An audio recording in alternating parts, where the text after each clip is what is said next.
জ্বালানি সংকটের কারণেই স্কুল পর্যায়ে অনলাইন অফলাইনের সমন্বয়ে ক্লাস নেওয়ার কথা ভাবছে সরকার। সচিবালয়ে শিক্ষামন্ত্রী ডক্টর এহসানুল হক মিলন সাংবাদিকদের এই কথা জানান। মন্ত্রী বলেন, বৃহস্পতিবার মন্ত্রিপরিষদের বৈঠকে আলোচনা করে সিদ্ধান্ত নেওয়া হবে। দেশের মেট্রোপলিটন এলাকায় অনলাইন ক্লাসের বিষয়টিকে গুরুত্ব দেওয়া হচ্ছে। সেক্ষেত্রে সপ্তাহে 6 দিন ক্লাস চালু রাখার পরিকল্পনা রয়েছে।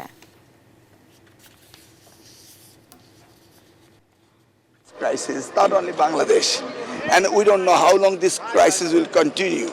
সেই কারণে আমরা ভাবছি যে আমাদের স্কুল সিস্টেমগুলোকে অনলাইনে এনে তাদেরকে অন অ্যান্ড অফ মানে ব্ল্যান্ডিং সিস্টেম মনে করেন উইকলি আমাদের 5 দিন ক্লাস ছিল, এখন আমরা কিছু ক্লাস আওয়ার লস করেছি রোজার ছুটিতে এবং বিভিন্ন রকমের দেশের আন্দোলন সব মিলিয়ে।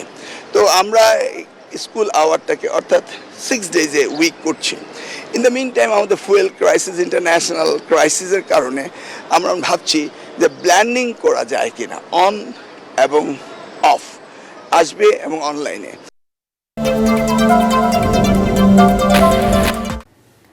এদিকে জ্বালানি তেলের তীব্র সংকটে নাকাল জনজীবন। প্রয়োজনীয় জ্বালানি না পেয়ে বিপাকে পড়েছেন চালকরা। রাজধানীর বিভিন্ন ফিলিং স্টেশনে যানবাহনের দীর্ঘ সারি, ঘন্টার পর ঘন্টা অপেক্ষা করেও অনেকেই তেল পাচ্ছেন না। চলমান এই সংকট নিয়ে গ্রাহক ও পাম্প মালিকদের মধ্যে পাল্টাপাল্টি অভিযোগ চলছে। পাম্পের সামনে দীর্ঘ সময় অপেক্ষা শেষে চাহিদার তুলনায় কম তেল পাওয়ায় ক্ষোভ প্রকাশ করেন যানবাহনের চালকরা। কোনো কোনো পাম্পে তেল পাওয়া গেলেও তা অল্প সময়ে শেষ হয়ে যাচ্ছে। এতে ভোগান্তিতে পড়তে হচ্ছে সাধারণ মানুষকে। ফলে চালকদের মধ্যে তৈরি হয়েছে অনিশ্চয়তা। এদিকে গ্রাহকদের বাড়তি চাহিদা মতো দিন রাত তেল দিতে গিয়ে অসুস্থ হয়ে পাম্প কর্মীরা।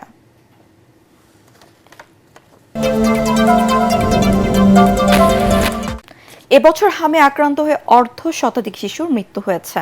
টিকা কার্যক্রম ব্যাহত হওয়ায় দেশে হঠাৎ হামের প্রাদুর্ভাব বেড়েছে বলে জানিয়েছেন চিকিৎসকরা। সে কারণে আগামী 6 মাস বয়সী শিশুদের টিকা কার্যক্রমের আওতায় আনার পরিকল্পনা নিয়েছে সরকার। প্রাদুর্ভাব মোকাবেলায় প্রস্তুতি নেওয়া হচ্ছে বলে জানিয়েছেন স্বাস্থ্যমন্ত্রী। এদিকে হাসপাতালগুলোতে পিডিয়াট্রিক আইসিইউ সংকট থাকায় চিকিৎসা সেবা ব্যাহত হচ্ছে বলে অভিযোগ ভুক্তভোগীদের। সাজ্জাদ জাহানের রিপোর্ট। আকস্মিকভাবে দেশ জুড়ে বেড়েছে হামে আক্রান্ত শিশুর সংখ্যা। চলতি মৌসুমে হামে আক্রান্ত হয়ে 38 শিশুর মৃত্যু হয়েছে। শুধু এ মাসেই প্রাণ হারিয়েছে 32 জন। স্বাস্থ্য অধিদপ্তরের তথ্য মতে আক্রান্তের সংখ্যা 764 জন। রাজধানীর হাসপাতালগুলোতে বেড়েছে হামের রোগী। দেশের বিভিন্ন জায়গা থেকে আসছেন রোগীরা। চিকিৎসকরা বলছেন, শিশুদের 9 থেকে 15 মাসের মধ্যে হামের টিকার নিয়মিত কার্যক্রম ব্যাহত হওয়ার কারণেই বাড়ছে প্রাদুর্ভাব। 49 হামের রোগী আমাদের টোটাল পেশেন্ট আছে, তার মধ্যে আগের পেশেন্ট ছিল 42 জন। এতগুলি রোগী একসাথে আসা শুরু করলো, তখন আমরা কিছুটা আতঙ্কিত হয়ে গেলাম। এবং হামের সাথে সবচেয়ে প্রবলেম হলো হাম সংক্রান্ত জটিলতায় বাচ্চারা মারা যায় বেশি। আমাদের সরকারের উচিত এই হাসপাতালের প্রতি নজর দেয়া, এই হাসপাতালকে আরো বেশি সমৃদ্ধ করা, এই হাসপাতালের ফান্ডিং আরো বাড়ানো। তবে উদ্বেগের বিষয় হলো আক্রান্ত অধিকাংশ শিশুর বয়স 9 মাসের কম। এতে দুশ্চিন্তা বাড়ছে অভিভাবকদের। আবার কারো কারো টিকা নেয়ার পরও হচ্ছে হাম। সেই সাথে শিশু আইসিইউর সংকটে মৃত্যুর সংখ্যা বাড়ছে। হামের জন্য পরে অক্সিজেন ঢুকেছে, পরে বলতেছে পিআইসিউ লাগবে, বাট পিআইসিউ আমরা পাইতেছি না কোনো জায়গার মধ্যে। যাও পাইছি কোনো জায়গায়, পাওয়ার পরে বলতেছে যে এই হামের জন্য তারা এটা নিবে না।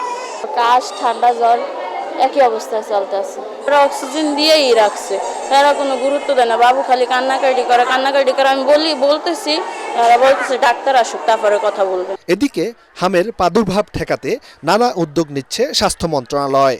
দীর্ঘ সময় হামের টিকার ক্যাম্পেইন না করা ও টিকা সংকটের কারণে রোগের বিস্তার ঘটছে বলে দাবি স্বাস্থ্যমন্ত্রীর। রাজশাহীতে কালকে আমরা 5টা ভেন্টিলেটর আমরা নিউ লেটার ওখানে পাঠিয়েছি। ইনশাআল্লাহ we are facing the acute attack of measles. মিজেলসটা হঠাৎ কেন বেড়ে গেল? আপনারা ভালো করে শুনুন। মিজেলসের এগেইনস্টে গত 1 দশকের বেশি সময় ধরে ক্যাম্পিং হয়। তবে সচেতনতার অভাব ও পুষ্টিহীনতার কারণে আক্রান্তের হার বাড়ছে বলে মনে করছেন চিকিৎসকরা। 9 মাসের আগে কিন্তু যাদের বাচ্চাদের হাম হয়েছে, 9 মাসের আগে যখন হাম দেওয়ার বয়স কিন্তু 9 মাস, আর সাথে আমি যেটা বলো সবকিছু মিলে কিন্তু সচেতনতার বিকল্প কিছু নেই এবং ভ্যাকসিনটা ঠিকমতো অনেকে দেয়নি। প্রত্যন্ত অঞ্চলে বলে যে অনেক কাছে ভ্যাকসিন ঠিকমতো দেয়নি। হাম হলে তাকে অবশ্যই আইসোলেশনে রাখা, চিকিৎসকের পরামর্শ নেওয়া, এটা কিন্তু সবার আগে দরকার।